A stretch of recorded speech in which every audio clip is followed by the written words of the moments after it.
In the Name of Love by Katie Price. Read by Clare Corbett. Prologue. Then.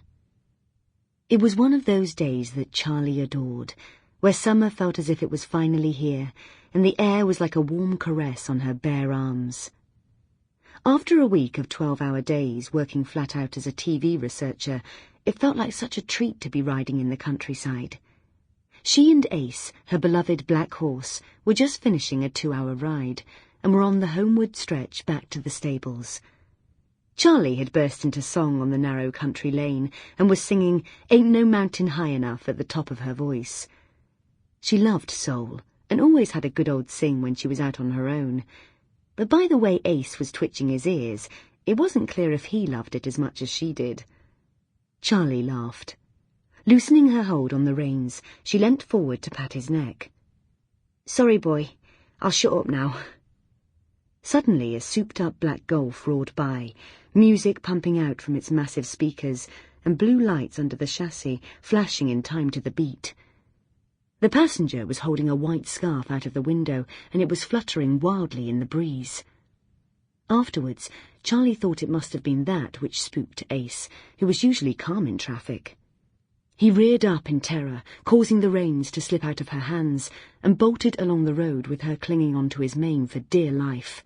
He was desperate to get back to the stables, to safety. It all happened so quickly.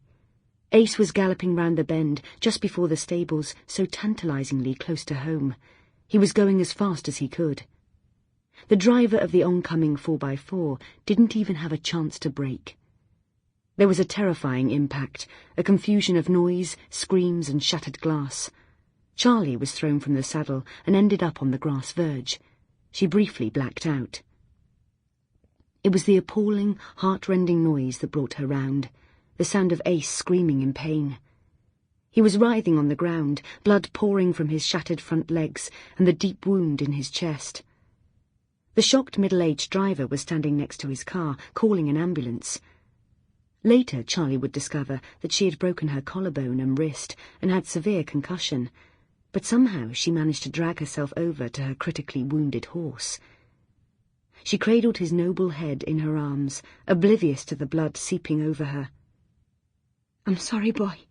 I'm sorry," she kept repeating, until mercifully he died. Charlie was in hospital a day and a night. The physical wounds didn't take long to heal. But after the accident, she suffered panic attacks and flashbacks, recurrent nightmares of seeing Ace dying in agony and being powerless to help.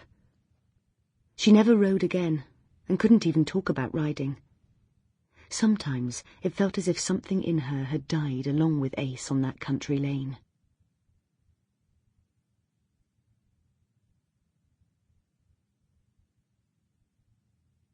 Chapter 1.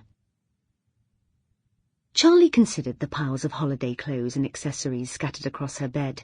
Bikinis, dresses, shorts, skirts, t-shirts, underwear, sun cream, hat, makeup, flip-flops, sandals, gym kit, toiletries, and books.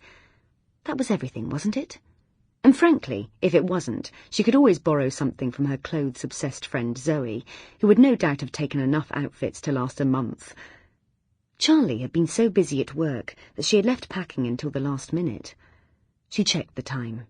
An hour should be more than long enough to get to Heathrow, as she only lived 15 miles away in Chiswick, West London. But suddenly she realised that something crucial was missing from her packing. Her passport. "Shit!" she exclaimed, rushing around her flat, frantically trying to remember where the hell she had left it. She wasted over half an hour until she located it in her handbag, where she had put it for safekeeping. Now she was cutting it fine. "Going anywhere nice, love?" the taxi driver asked as he turned out of her road. "I am, actually. I'm going to Barbados." Charlie grinned in spite of her rising anxiety about getting to the airport on time. "All right for some," the cabbie joked, switching on the wipers as icy rain spattered against the windscreen.